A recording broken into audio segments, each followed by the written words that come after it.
İqtisadiyyat naziri Mikayıl Cabbarov deyib ki, son 5 ildə əmək müqavillərinin sayı özəl sektorda, qeyri-dövlət sektorunda 79% artdı. Və nazir iddia edir ki, son 5 ildə özəl sektorda 426 min yeni iş yeri yaratıldı. Və bununla bağlı bir də X-də paylaşım edildi. Və bunu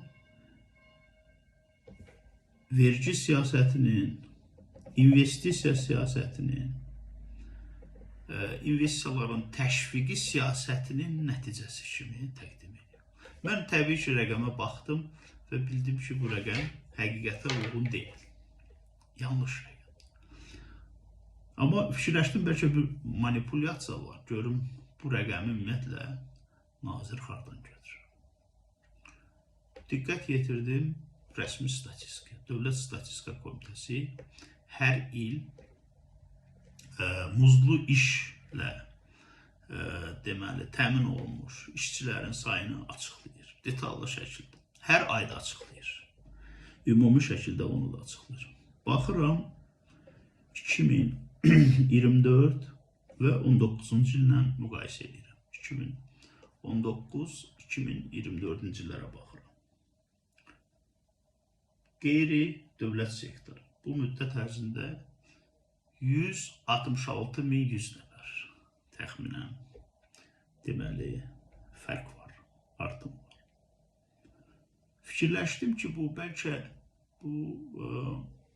post-devalvasiya dövründə biraz canlanma var idi. Həmən dövrdə də xüsusən 16-cı ildən sonra hökumət başladı bu paralel iqtisadiyyatı, kölgə iqtisadiyyatını uçotulmağa və s.